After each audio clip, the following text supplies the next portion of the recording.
نحمدہ ونصلی علی رسولہ الکریم اما بعد فاعوذ باللہ من الشیطان الرجیم بسم اللہ الرحمن الرحیم الف لام میم اللہ لا الہ الا هو الحی القیوم۔ الحمدللہ ہم اب آل عمران جو صورت ہے اس کا مطالعہ کرنے کی کوشش کریں گے، اس کو سمجھنے کی کوشش کریں گے، جس طرح کہ پچھلی صورت جو تھی سورۃ البقرہ، اس میں ہم نے اللہ رب العزت سے کیا مانگا تھا؟ ہدایت مانگی تھی۔ قرآن کا جو خلاصہ ہے وہ سورۃ الفاتحہ ہے، اور اس میں ہم نے اللہ تعالیٰ سے یہ گزارش کی کہ اللہ صراط مستقیم ہمیں دکھا، اور اس میں رب العزت نے اجمالی طور پر بڑی تفصیل کے ساتھ ہمیں احکام شرعیہ، اس میں رہن سہن کے طریقے اور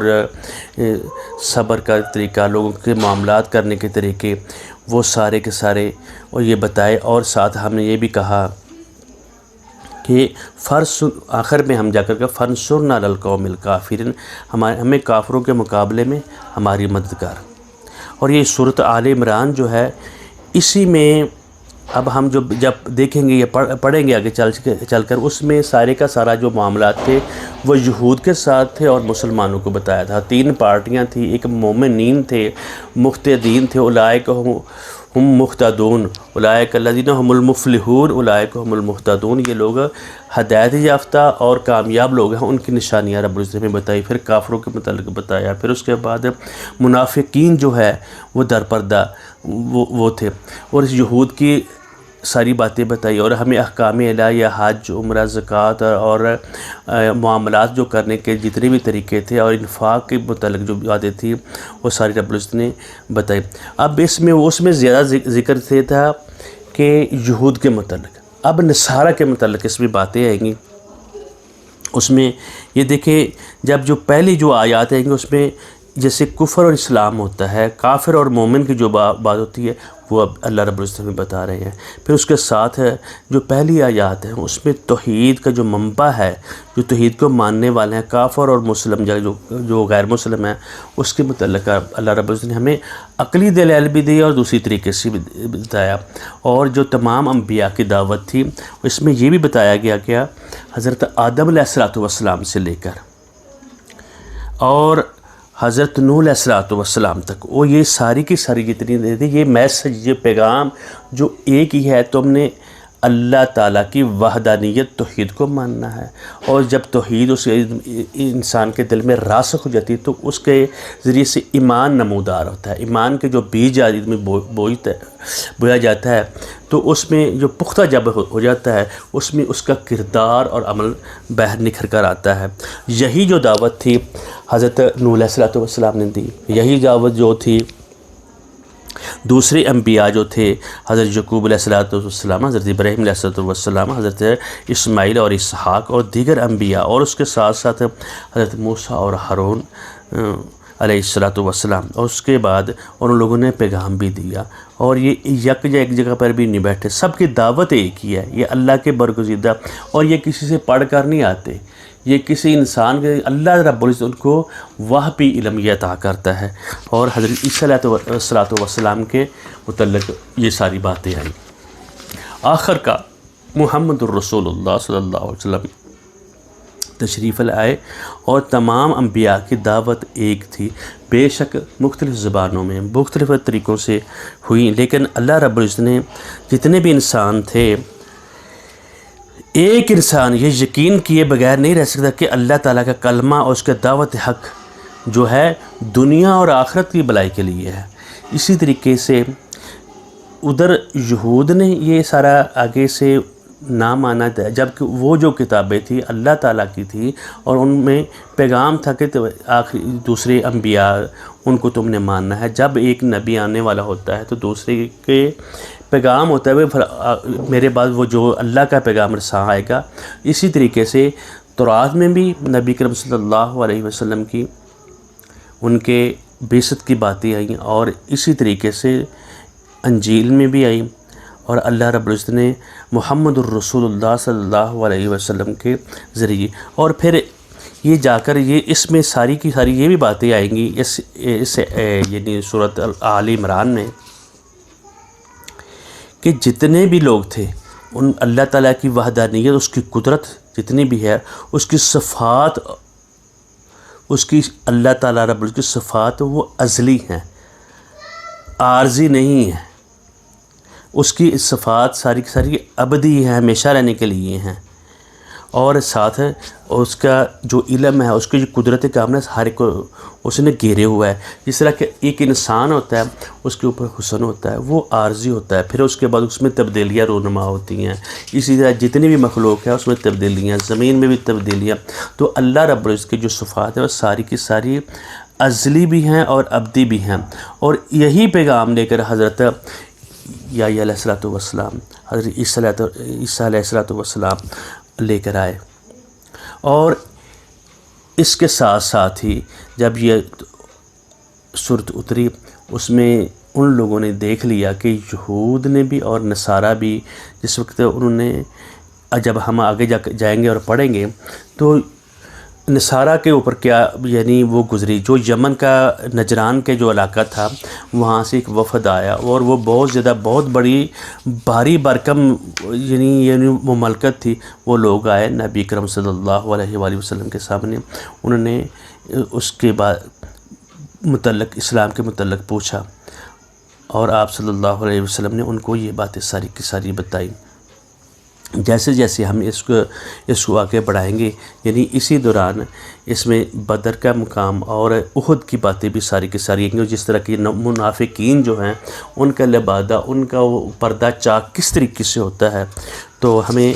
ساری کی ساری، اور اس کے بعد جو چیزیں آئیں گی اس صورت کے بعد، پھر اخلاق اور انسان کی طہارت اور پاکیزگی کے متعلق ساری کی باتیں آئیں گی۔ اسی طریقے سے ہم صرف ایک آیت آج پڑھنے کی کوشش کرتے ہیں اور دیکھتے ہیں کہ اللہ رب العزت نے اس میں ہمیں کیا بتا رہے ہیں۔ اعتقاد کے لحاظ سے، عمل کے لحاظ سے بتایا جا رہا ہے الف لام میم۔ الف لام میم جتنے بھی پہلے بھی صورت میں آیا تھا، یہ جو ان کے متعلق یعنی کفار کو بھی دعوت ہے، پھر اسی طریقے سے ان کے جو جس طرح کے نام لکھے جاتے ہیں، جب اس صورت کا جو نام ہے جس طرح کہ آل عمران ہے یا سورہ بقرہ ہے، تو وہ صرف ایک یاد دہانی کے لیے وہ کون سی سورہ جی جس میں بقرہ کا ذکر ہے، جس میں عمران کا ذکر ہے، لیکن اس میں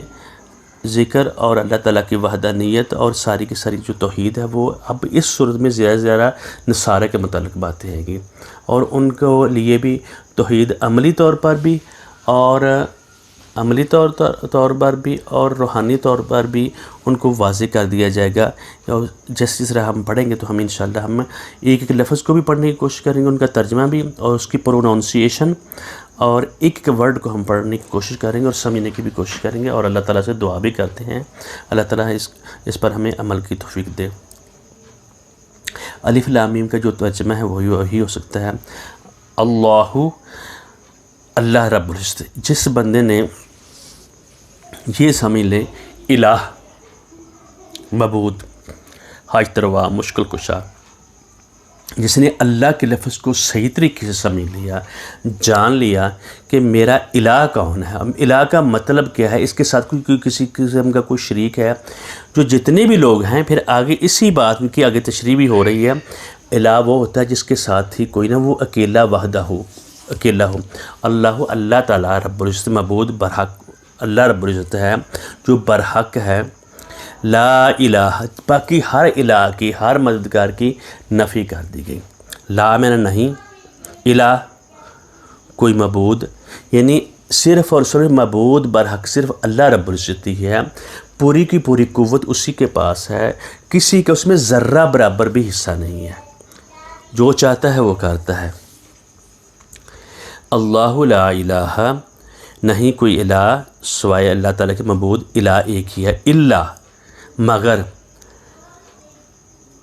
وہی ہے، یعنی کون؟ اللہ رب العزت۔ اللہ رب العزت عزت ہی معبود برحق ہیں، اسی سے مانگنا چاہیے۔ کوئی بھی ہمیں حاجت ہو، نبی کرم صلی اللہ علیہ وسلم، اگر تمہیں تسمہ جوتی کا بھی تمہیں ضرورت پڑے تو اللہ رب العزت سے مانگے، اور کسی سے تمہیں مانگنے کی ضرورت نہیں ہے۔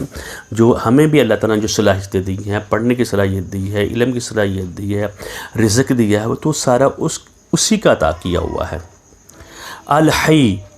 اور وہ بذات خود زندہ ہے۔ ہماری جو زندگی وہ مستعار ہے، ہدار پہ ہے، اس میں بیماری بھی آتی ہے اور ہر چیز نے ختم ہو جانا ہے، ہم نے ختم ہو جانا ہے، ہر انسان نے ختم ہونا ہے۔ اللہ تعالیٰ ابدی اور ازلی خود سے زندہ ہے، اس کی ہدار نہیں ہے۔ ہمیں اللہ تعالیٰ نے رب العزت نے ایک ٹائم کے لیے زندگی دی ہوئی ہے، پھر اسی روزانہ کے حساب سے ہم سوتے بھی ہیں، اٹھتے بھی ہیں، اور وہ ایسا الحی ہے، اس کی اونگ وغیرہ بھی نہیں آتی، اس کی جو زندگی ہے اس کے اوپر کوئی شخص حاوی نہیں ہوتا، وہ خود زندہ ہے۔ القیوم، خود سے زندہ، دوسروں کو زندہ رکھنے والا ہے اور دوسروں کو قائم رکھنے والا ہے۔ نہیں کوئی معبود سوائے اللہ، نہیں اللہ ہی معبود ہے، اللہ ہے، لا الہ، نہیں کوئی معبود الا ہو سوائے اس کے۔ الحی القیوم، وہ زندہ اور قیوم اور قائم رکھنے والا ہے، سب کو تھامے ہوئے ہیں، ہر چیز کو تھامے ہوئے ہیں۔ یہ ہمیں اس چیز کے آج ہم نے صرف 2 آیات پڑھی اور سورت کا کچھ تھوڑا سا مطالعہ اس کو سمجھنے کی کوشش کی، تو یہ اس طرح ساتھ ساتھ ہم چلتے رہیں گے۔ اس آیت کو میں دوبارہ پڑھتا ہوں۔ آگے جو بات آئے گی، جو قرآن پاک کی اور دوسری مصدقہ جن کی ہم نے تورات اور کا یعنی یہود کا اور ذکر کیا ہے، ان کی بات ہے کہ اس کے اوپر ہم دوبارہ پھر بات انشاءاللہ کا آئندہ کریں گے۔ الف لام میم، لام اس کے اوپر مادہ ہے، اس کو ہم لمبا کریں گے، اور اس کے جو میم ہے اس کے اوپر شد ہے، اور اس کو بھی ہم لمبا یعنی 3 مد کا یا 5 مد جتنا لمبا کریں گے۔ پھر سنیں، الف لام میم، اللہ لا الہ الا ہو۔ اب ہم رکیں گے، اصل میں تو اللہ ہوا ہے نا، جب رکیں گے تو یہ آخری حرف جو ہے ساکن ہو جائے گا۔ اللہ لا الہ الا ہو الحی القیوم۔ اگر ہم ساتھ میں رہتے تو پھر اس طرح کہتے، اب ہم نے کہہ دیا الحی القیوم، وہی زندہ، اور اس کی زندگی میں دوبارہ بتا رہا ہوں، اس کی ہماری زندگی ہدار مانگی ہوئی ہے، اس نے ہمیں دی ہوئی ہے، جب جی چاہے گا لے لے گا۔ وہ زندگی دینے والا بھی ہے اور لینے والا ہے، وہ اس کو کسی زندگی، وہ ایسا زندہ ہے جو ہماری ابدی اور ازلی ہے، اور اس کو باقی لوگوں کو بھی قائم رکھے ہوئے ہے، صرف ہمیں نہیں، زمین و آسمان اور جو کچھ اس میں ہے، زمین میں آسمان میں سب کا سب وہ اللہ وحدہ لا شریک ہے، اور اس کے کہنے پر ساری چیزیں چل رہی ہیں، اس کے علم میں ہیں ساری چیزیں۔ پیچھے ہم سورہ بقرہ میں جو ہم نے آیت پڑھی تھی نا، آیت الکرسی، اس میں ساری کی ساری باتیں آئی تھیں۔ پھر اگر ہم ساتھ میں لا کر اس آیت کو پڑھیں گے تو پھر ہم ایسے پڑھیں گے، اللہ لا الہ الا هو الحی القیوم۔ بارک اللہ علیہ۔